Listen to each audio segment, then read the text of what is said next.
7절 우리는 그리스도 안에서 그의 은혜의 풍성함을 따라 그의 피로 말미암아 속량과 제사함을 받았느니라. 그가 모든 죄와 총명을 우리에게 넘치게 하사 그 뜻의 비밀을 우리에게 알리신 것이요 그의 기뻐하심을 따라 그리스도 안에서 때가 찬 경륜을 위하여 예정하신 것이니 하늘에 있는 것이나 땅에 있는 것이 다 그리스도 안에서 통일되게 하려 하십니다. 아멘.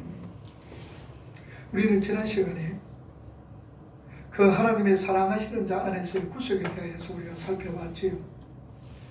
예수 그리스도를 통한 구속은 먼저 죄의 자각에서부터 시작이 되는 것입니다. 그리고 그 죄로 말미암아 하나님과 불화했던 죄인들이 죄사함을 받고 하나님과 화목되는 것을 우리가 구속이라고 얘기합니다. 그래서 구원을 얻었다, 혹은 우리가 신자가 됐다라는 이런 말은 하나님과 화목하는 것과 하나님의 편이 되었다는 것이 초점이라는 것을 우리가 그게 초점입니다. 우리가 구원을 얻었다, 신자가 되었다라는 것은 내가 하나님과의 관계가 회복되어지고 하나님과의 화목이 이루어지며 내가 이제까지는 세상의 마귀의 편에 섰던 것이 이제는 하나님 편에 섰다라는 것을 강조하기 위해서 구속 곧 죄사함이라는 말을 썼습니다. 자, 그런데 오늘 본문을 잘 살펴보면요, 그 죄사함으로 시작되는 구속은요 그 은혜의 풍성함이라는 말로 수식이 됩니다.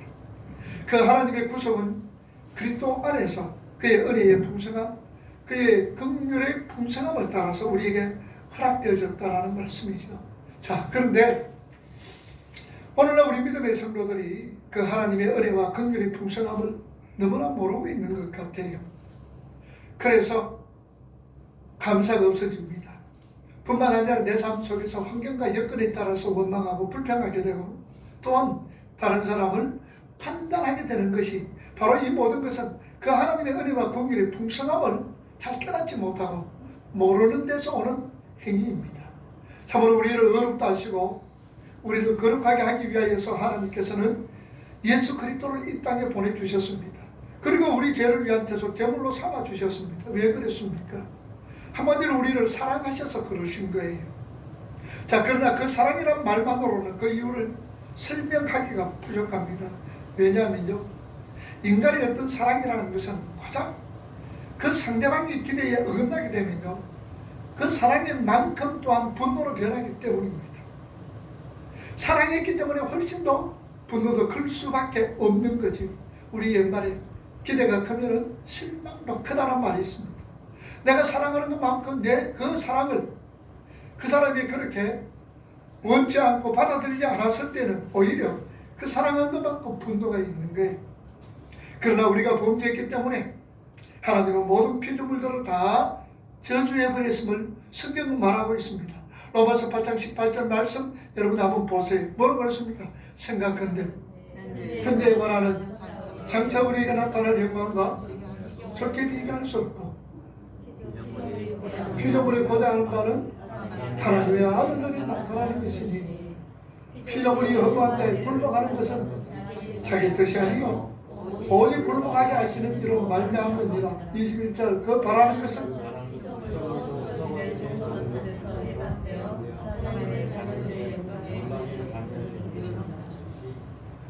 피조물이 다 이제까지 함께 단신하며 함께 고통을 겪고 있는 것을 우리가 아느니라. 23절 그뿐 아니라 우리까지도 속으로 탄식하여 양자된 것 곧 우리 몸의 성약을 기다리느니라. 24절 우리가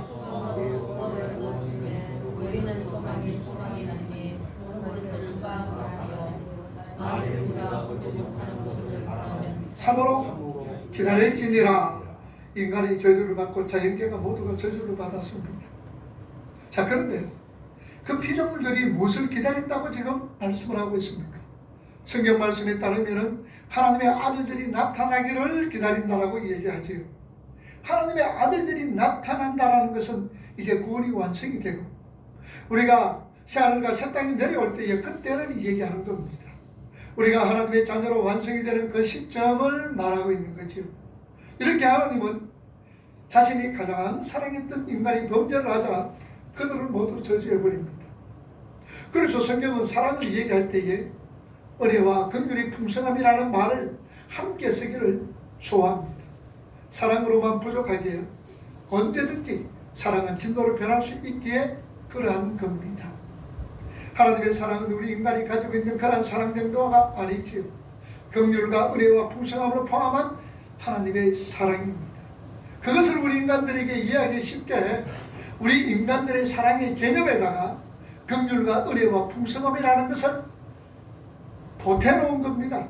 그래서 사도 바울은 우리를 향하신 어떤 구원의 이야기를 할 때에 사랑뿐만 아니라 긍휼과 은혜의 풍성함이라는 말을 함께 쓰기를 사도 바울은 기뻐하고 있습니다. 물론 하나님의 사랑은 인간의 그러한 조잡한 사랑과는 비교할 수 없는 큰 사랑입니다. 오늘 본문에 여러분들 보면 에베소 2장 4절 말씀 여러분들 한번 보세요.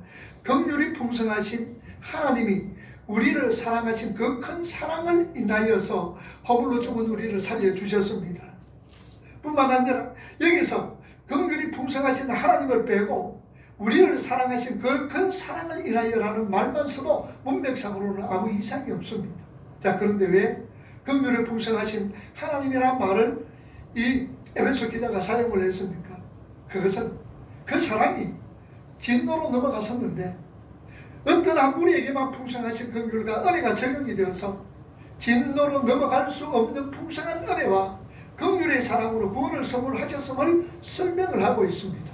에베소 2장 7절 말씀 다시 한번 우리 보세요.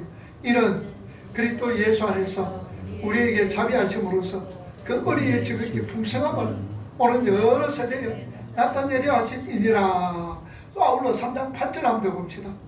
3장 8절 모든 성도 중에 지극히 작은 자보다 더 작은 나에게 이 은혜를 주신 것은 청량할 수 없는 그리스도의 풍성함을 이방인에게 전하게 하려 하시고 라고 말씀합니다.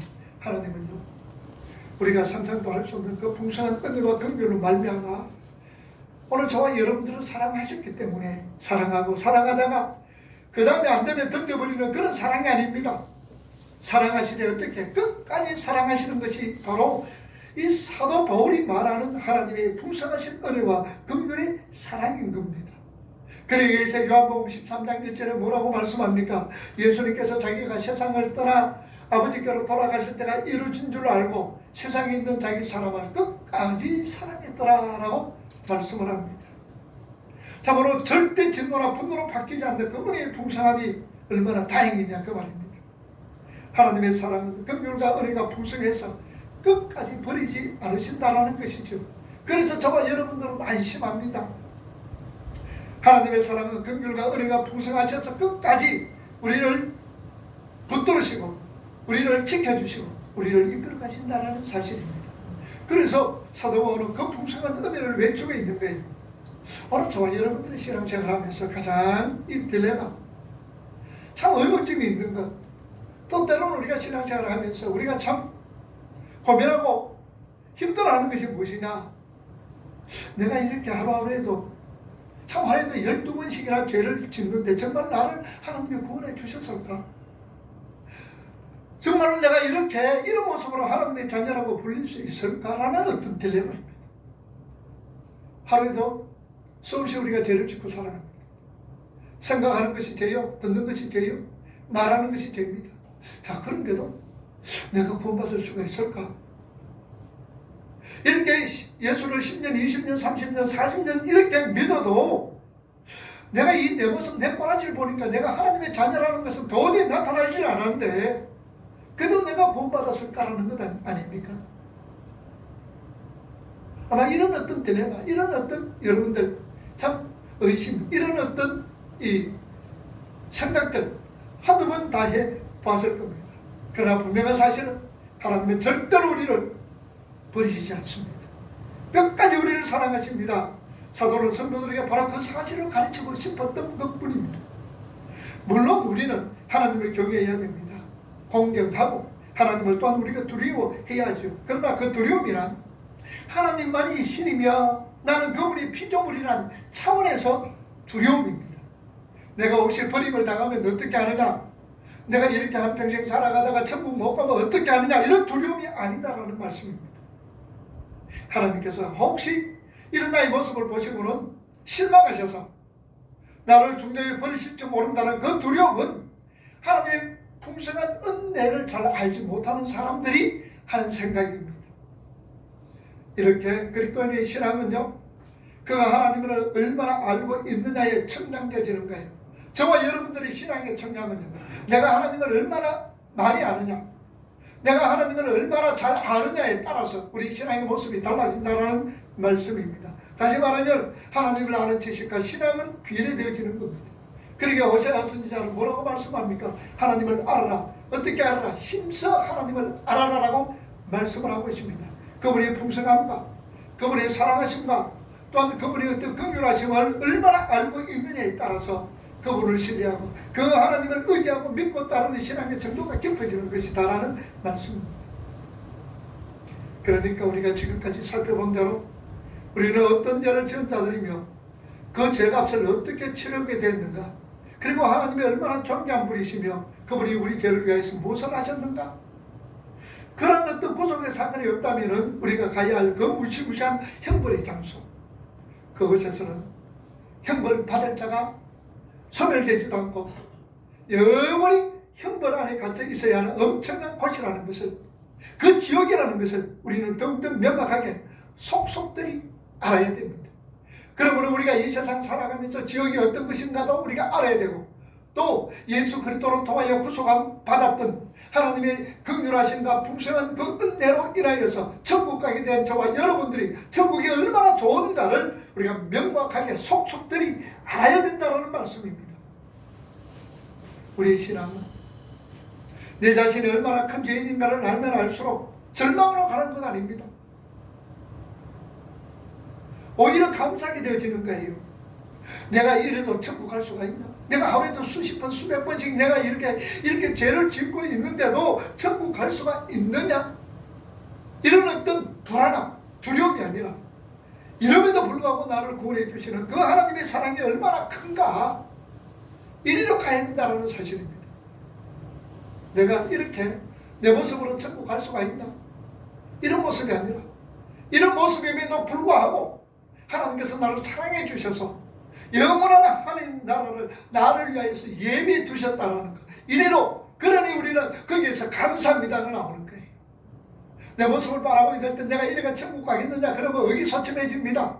오히려 불안해집니다. 두려워집니다. 그러나 그럼에도 불구하고 하나님께서 나를 천국의 백성으로 삼아주셨고, 그럼에도 만세전부터 창세전에 나를 택하셔 하나님의 백성으로 삼아주셨는데 나는 천국의 백성이야 라고 가게 될 때는 오히려 감사가 나오게 된다는 말씀입니다. 누가복음 15장에 보면요, 탕자의 비유가 나옵니다. 우리는 이 비유에서 무엇을 배울 수가 있느냐 그 말이에요. 돼지가 먹는 쥐의 열매도 주워 먹을 만큼 처참하게 지경됐던 그 죄인을 아버지께서 새 옷을 입힙니다. 그리고 반지를 끼워줍니다. 그리고 그 아들을 위해서 손을 잡아 잔치를 베풉니다.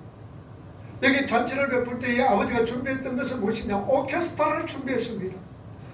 여러분, 오케스트라라는 것은 하루아침에 이루어지는 건 아니죠. 준비를 하고 또 준비를 하고 연습하고 준비를 해서 그렇게 오케스트라가 이루어지는 겁니다. 마찬가지입니다. 이 아들이 돌아왔을 때 목욕을 시킵니다. 새 옷을 줍니다. 반지를 반지도 이렇게 끼워줍니다. 뿐만 아니라 오케스트라를 준비해서 잔치를 베풀었던 것을 우리가 알 수가 있습니다. 뭘 둘째 아들이 잘했다고? 탕자가 뭘 잘했다고 그렇게 하셨습니까? 탕자가 어떤 행위가 아버지의 호의를 삼는 것 결코 아닙니다. 이렇게 할 수 있었던 것은 탕자는 아버지의 아들이기 때문이었습니다. 아버지의 아들이기 때문에 그렇게 대우를 한 겁니다. 바로 그 점을 우리가 잊지 말아야 합니다. 하나님은 우리가 무엇을 잘해서가 아니라 우리가 자녀이기 때문에 끝까지 하나님은 우리를 사랑하시는 겁니다. 그 아버지의 사랑의 긍휼과 은혜가 풍성한 사랑이다라는 말씀입니다. 하나님이 가지신 풍성한 은혜와 긍휼을 알지 못하는 자들은 아버지 보면서 늘 불안하기 마련입니다. 왜냐? 내가 우리 자신이 아버지께 받은 것을 갚아야 한다는 그런 생각 때문에 늘 불안해합니다. 늘 긴장이 되어지는 겁니다. 아버지가 두려워하고 그 아버지께 뭔가 갚아야 한다는 그런 생각하는 이들에게 요한이 이렇게 말씀을 합니다. 요한일서 4장 16절에서 18절 말씀을 한번 보세요. 뭐라고 얘기합니까? 하나님이 우리가 알고 믿었노니 하나님은 사랑이시오. 사랑 안에 거하는 자는 하나님 안에 거하고 하나님도 그 안에 거하느니라. 17절 우리에게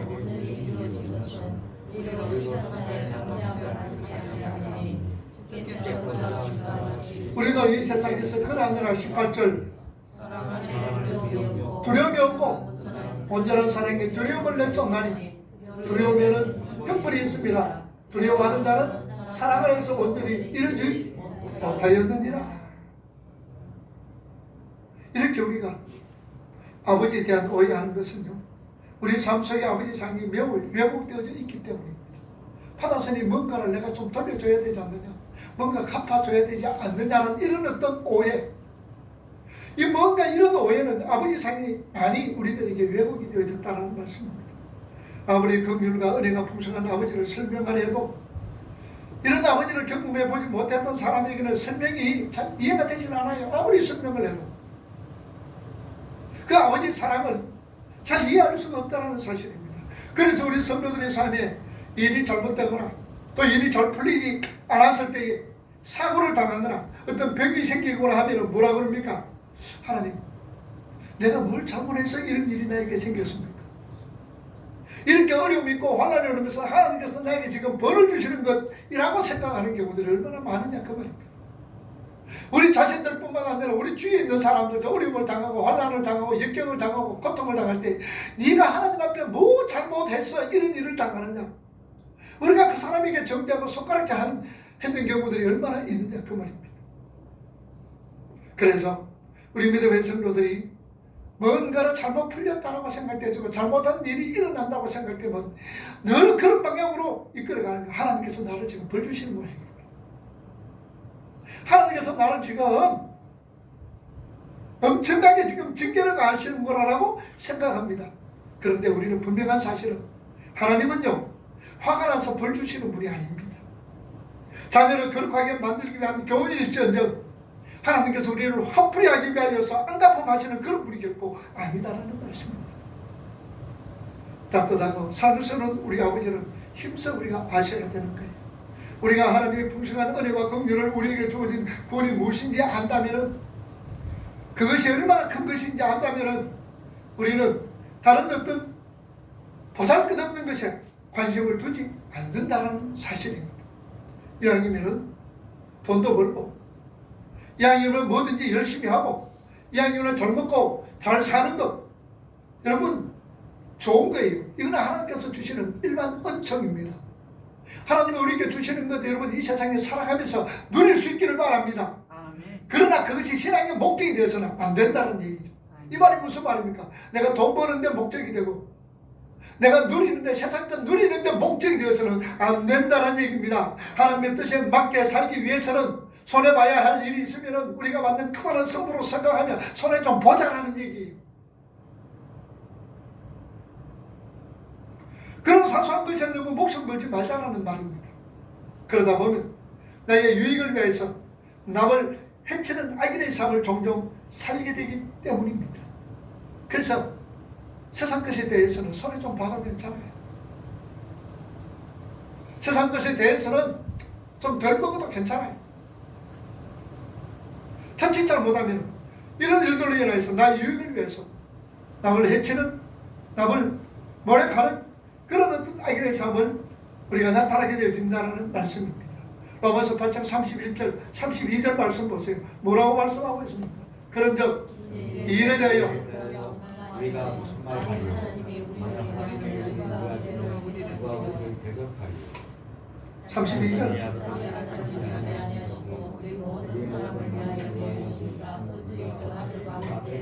모든 것을 우리에게 주시지 말라겠느냐. 하나님은 이렇게 우리에게 모든 것을 주시는 분이십니다. 그러나 그렇게 모든 것을 주실 수 있는 분이 우리에게 안 주시는 것이 있습니다. 왜 안 주실까요? 긍휼과 사랑이 풍성하신 우리 아버지가 왜 자녀에게 그런 거 안 주느냐 그 말입니다. 우리는 꼭 필요한 건데, 물질도 필요하고 건강도 필요하고 꼭 필요한 것인데 하나님께서 왜 안 주시느냐 그 말입니다. 여러분들, 하나님은 자기 아들까지 우리를 위해서 주셨습니다. 그런데 안 주시는 이유가 무엇이냐? 다른 것 없습니다. 그걸 줘도 소용이 없고 줄 필요가 없기 때문에 하나님은 안 주시는 거예요. 그거 줘서 하나님의 자녀였던 성숙으로 지어져 가는데 유익이 되면 반드시 우리에게 주지만, 그것이 하나님의 백성으로서 유익이 되지 못할 때는 하나님께서는 안 주신다는 얘기입니다. 그래서 사랑의 아버지는 때로는 매몰차게 거절하시기도 하는 겁니다. 그러니까 우리가 너무 징징대지 말고 우리 아버지의 뜻을 잘 헤아리며 좀 자유로워지자라는 말씀입니다. 하나님이 주시고 싶은 모든 것은 우리가 생각하는 그 정도가 아니라 상상도 할 수 없을 정도로 하나님 자신을 우리에게 주셨다라는 사실이죠. 그런데 그 풍성한 은혜를 모르고 지금도 하나님 내 병 좀 고쳐주세요, 하나님 내 물질 필요하니 물질 좀 허락해 주시고요, 하나님 좀 만사형 통통하게 해주세요, 이렇게 조른다면 이 무지를 어떻게 하면 좋겠느냐 그 말입니다. 우리가 초창기 때에 우리나라에 차가 그렇게 별로 많지 않았습니다. 요새야 뭐 차가 얼마나 많습니까? 어떤 할머니가 짐을 잔뜩 이고 또 손에 짐을 쥐고 더벅더벅 걸어갑니다. 얼마나 힘이 드는지 모릅니다. 그런 때에 차를 몰고 가셨던 분이 보시고 너무 안타까워서 안쓰러워서 할머니에게 어디 가십니까? 물었더니 네 어디 갑니다라고 대답을 합니다. 그래요, 나도 마치 같은 방향이니까 타세요. 그래서 할머니의 짐을 이고 손에 쥐고 있던 할머니를 찾아봤습니다. 그런데 한참 가다 보니까 뭐 끙끙끙끙 소리가 납니다. 그래서 이 운전기사가 왜 이러나 싶고 뺑기를 들어보니 할머니가 머리에 짐을 쥐고 아직까지 짐을 쥐고 있고 손에 이 짐을 잡으면서 이 차가 흔들릴 때마다 막 그렇게 힘들어합니다. 그래서 이 운전기사가 아니 할머니 머리에 쥐고 이고 있던 짐도 좀 내렸고 손에 잡고 있던 짐도 좀 내리면서 의자에 편안하게 가세요. 그랬더니 할머니가 하시는 말이 뭡니까? 차를 다 얻어가는 것도 죄송한데 이 짐까지 이렇게 차에 두고 가면은 어떻게 하느냐고 그래서 내려놓을 수 없더라고 하는 얘기 있습니다. 여러분들, 우리 아버지의 풍성하신 은혜의 사랑은요, 모든 것을 다 주시는 그 사랑입니다. 그러므로 우리는 아버지 품에서 좀 자유로워지자 그 말입니다. 진리가 너희를 자유롭게 하리라. 우리는 자유롭게 살도록 지어졌다는 사실입니다. 세상 그등 매이지 않고 하나님의 긍휼이 풍성하신 그 은혜에 따라서 자유롭게 살아갈 수 있어야 된다는 사실이죠. 자, 그러면은 그러한 자들, 그 풍성한 은혜를 아는 자들은 어떤 삶을 살게 되는지 우리 한번 살펴봅시다. 데살로니가전서 5장 16절과 18절 말씀입니다. 우리가 잘 아는 말씀이죠. 한번 읽어봅니다. 항상 기뻐하라, 기도하라, 감사하라. 이것이 그리스도 예수 안에서 너희에게 향하신 하나님의 뜻이다. 이처럼 하나님의 풍성한 은혜 속에서 살아가는 우리 믿음의 성도들은 항상 기뻐하라, 쉬지 말고 기도하며 범사에 감사하면서 살아가야 된다는 사실입니다. 기도는 하나님의 백성과 또는 하나님과 화목하게 된 사람들이요, 하나님의 면전에서 그분과 대화하는 것을 우리는 기도다라고 얘기를 합니다. 다른 말로 수시로 지성소에 들락거리는 것이 바로 기도의 본질입니다. 그렇다면 우리 몸 자체가 지성소가 되어버렸습니다. 그래서 우리는 늘 하나님과 함께 있습니다. 이게 얼마나 엄청난 사건인지 우리가 이걸 아셔야 되는 거예요. 우리가 지성소예요.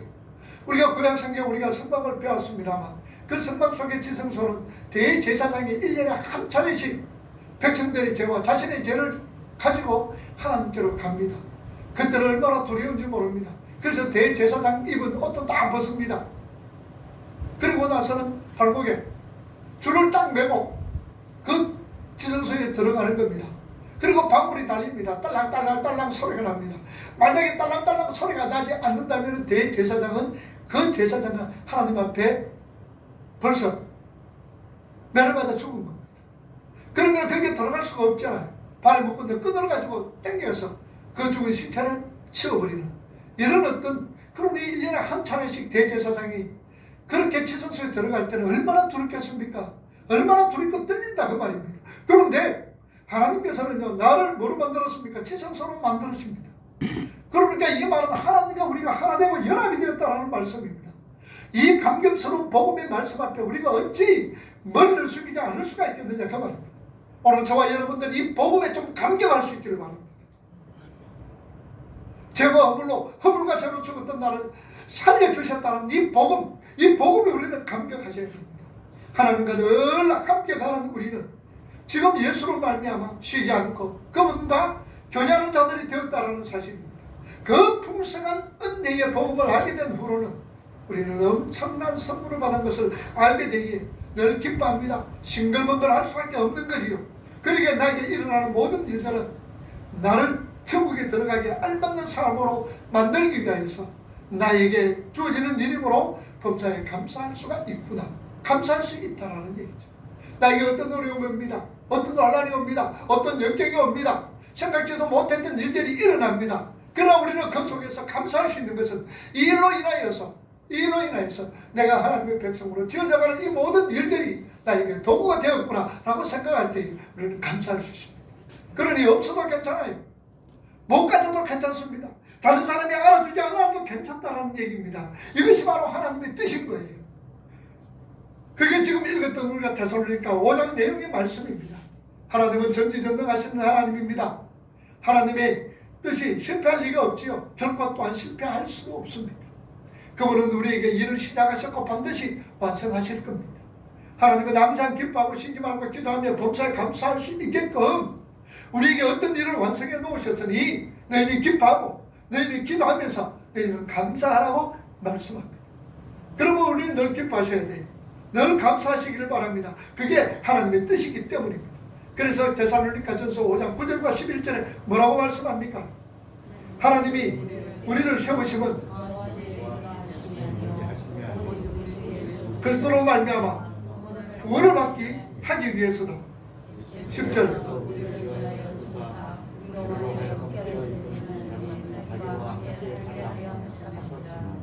11절 그러므로 피차 권면하고 자 이렇게 예수님께서 완성해 놓으셨으니 늘 감사하고 기뻐하고 기도하라는 겁니다. 우리가 그 하나님의 풍성함을 알아가면 갈수록 우리의 감사와 기쁨은 더욱더 커지게 되어지는 거예요. 하나님의 그 사랑을 알면 알수록 우리는 더 기뻐할 수가 있다는 말씀. 결국에는 하나님께서 우리를 늘 기쁘게만 하고 늘 감사만 넘치는 그런 사람으로 하나님은 완성시켜 갈 겁니다. 그러니 이 땅에서 조금씩이라도 이게 맛보면서 살아가자 그 말입니다. 그래서 빌립보 1장 6절에 뭐라고 말씀합니까? 너희 안에 착한 일을 시작하신 이가 그리스도 예수의 날까지 이루신 줄을 우리가 확신합니다. 여러분 빌립보서는 사도 바울이 선교 직전에 기록했던 말씀입니다. 로마 옥중에서 얼마나 힘들고 고통스러웠습니까? 그럼에도 불구하고 빌립보 성도들에게 보내는 서신이 바로 빌립보서입니다.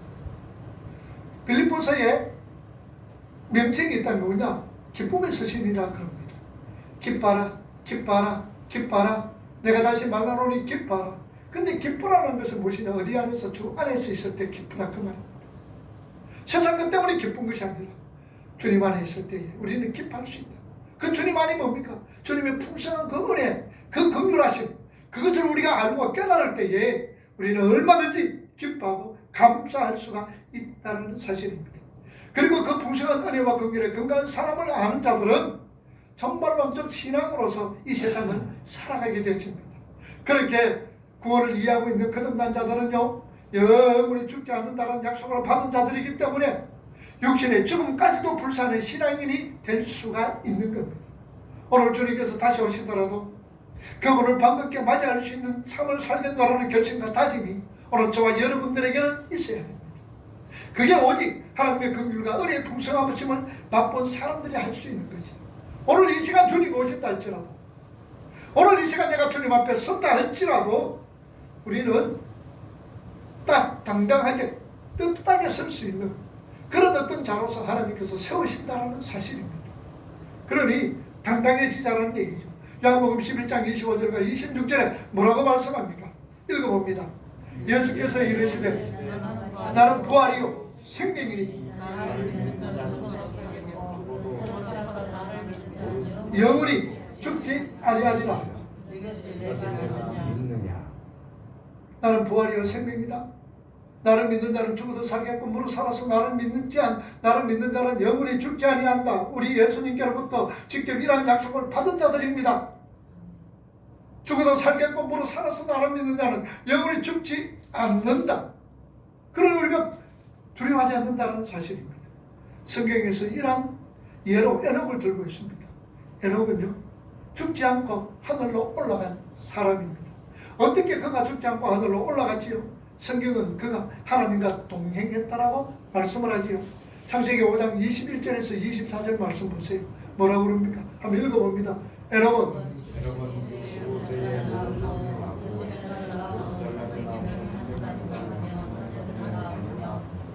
그는 365세를 살았더라. 24절 에녹이 동행하더니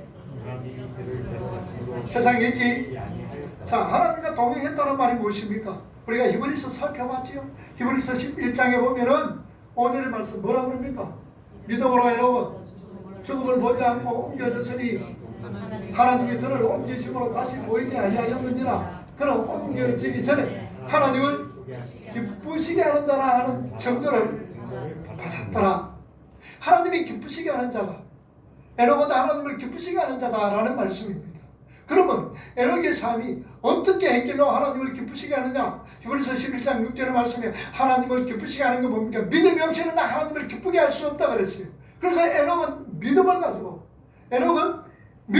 하나님을 기쁘시게 했습니다. 그러면은 에녹은 어떤 믿음을 가졌으며 어떻게 그 삶을 살았는가? 유다서 1장 14절에서 16절 말씀 보세요. 에녹이 어떻게 살았는지 읽어봅니다. 아담의 첫째손 에녹이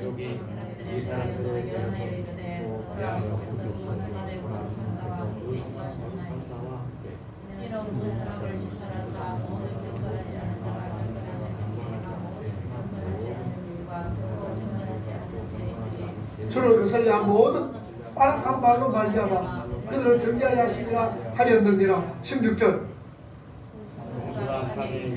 유다서 14장 16절 없어요. 자, 이렇게 해놓으면 하나님의 심판을 선포하고 다녔습니다. 주님 오실 날이 가깝다는 얘기죠. 에녹이 어떻게 그 심판을 있는 것을 알았느냐? 에녹의 아들 이름이 무두셀라였습니다. 무두셀라는 969세를 살았습니다. 이처럼 오래를 사는 것은 그 무두셀라의 뜻이 뭡니까? 이 사람이 죽으면 심판이 임한다는 뜻입니다. 창던지는 자다라고 말씀을 드렸습니다. 그러니 전쟁할 때에 창던지는 자가 제일 앞장서서 창을 던집니다. 그래서 적군의 대장이라든지 리더를 창을 던져 죽이게 합니다. 만약에 창 던지는 사람이 죽으면 그 전쟁은 실패하고 그 전쟁은 죽습니다. 그래서 무두셀라는 그 이름이 이 사람이 죽으면 심판이 온다는 그런 의미를 가지고 있습니다. 그럼 에녹이 자신의 아들 이름을 어떻게 그렇게 지었을까요? 세례 요한이 아버지 사가랴에게 천사가 나타나서 요한의 이름을 지어주고 갔습니다. 또 마리아에게 천사가 나타나서 예수 이름을 지어주고 갑니다. 하나님은 에녹에게 무두셀라라는 이름을 주신 것입니다. 그것은 곧 계시를 주신 것이죠. 그러니 에녹은 무두셀라가 태어나고서는 매일매일 뭡니까? 오늘이 마지막일지도 모른다는 그런 마음으로 종말론적인 어떤 마음을 가지고 신앙을 가지고 살았습니다. 그렇게 하나님의 심판을 명확하게 알고 있는 자가 이 땅에다가 뭘 쌓아두겠느냐 그 말입니다. 주님 오실 날이 가까워졌는데 이 땅에서 뭘 쌓아두겠느냐 그 말입니다. 그런 심판을 기다리며 심판이 올 것을 전하면서 살았던 자였습니다. 참으로 구원받은 저와 여러분들 에녹과 같은 삶을 우리가 살게 되어 있습니다. 구약에 약속되어 있던 예수가 진짜로 오셨지요. 진짜로 오셨습니다. 우리가 지난 시간에 우리가 성탄절날 살펴봤잖아요. 700년 전에 이사야 선지자로 통하여서 미가 선지자로 통하여서 예수께서 이 땅에 오실 것을 말씀을 하셨잖아요. 그러니 700년이 지난 다음에 750년 지난 후에 예수님께서 이 땅에 오셨습니다. 그런데 그 예수님께서는 성천하시면서 뭐라고 그랬습니까? 너희가 본 그대로 내가 다시 오마라고 약속하고 가셨습니다. 그 약속은 분명히 이루어질 것이다 그 말입니다. 그래서 창세기 5장 24절에서 32절 보시면요, 무두셀라가 187세에 라멕을 낳고 라멕이 182세에 노아를 낳습니다. 그러니까 노아가 600살 되던 해에 홍수가 임합니다. 무두셀라가 죽던 해입니다. 창세기 7장 6절을 보세요. 홍수가 땅에 있을 때 노아가 600세라 무두셀라가 죽자, 노아 600세가 될 때에 무두셀라가 죽자 하나님께서는 이 세상을 홍수로 다 멸했던 것을 우리는 알 수가 있습니다. 정확하게 하나님의 예언은 성취되었습니다. 이렇게 하나님의 예언은 한치 오차도 없이 이루어지고야 만다는 성경의 기록이 우리를 때로 두렵게 하면서도 벅차게 하고 있습니다. 예수님은 약속대로 반드시 오십니다. 그리고 반드시 이 세상을 심판할 것이요, 오늘 저와 여러분들 우리 믿음의 성도들은 하나님 나라로 영광스러운 입성을 하게 될 겁니다. 우리도 그 풍성한 긍휼하심과 은혜로우심으로 구원을 얻는 자가 맞다면은 우리도 에녹처럼 심판을 선포하며 회개를 외치며 뿐만 아니라 항상 기뻐하면서 날마다 하나님과의 아름다운 관계에 기도하면서 범사에 감사하는 자로서 우리가 살아가야 됩니다. 뿐만 아니라 에녹처럼 이 종말의 신앙을 가지고 곧 세상에 심판이 온다, 곧 주님이 오신다라는 이 하나님의 말씀을 우리가 기억하면서 세상 사람들에게 증거도 하며 뿐만 아니라 하나님 앞에서 저와 여러분들의 모습을 생각하면서 이 땅에서 준비하면서 살아가는 자들이 되어져야 됩니다. 이런 삶을 살 때에 우리는 하나님의 은혜의 풍성함, 긍휼하심의 그 사랑을 우리가 더 깊이 알고 깨닫게 되어진다라는 말씀입니다. 이 말씀 기억하시면서 항상 기뻐하라, 쉬지 말고 기도하면서 범사에 감사하는 자가 될 뿐만 아니라 주님 오신다라고 증거할 수 있는 정말로 살아가는 저와 여러분이 되기를 주님의 이름으로 축복을 합니다. 기도하겠습니다.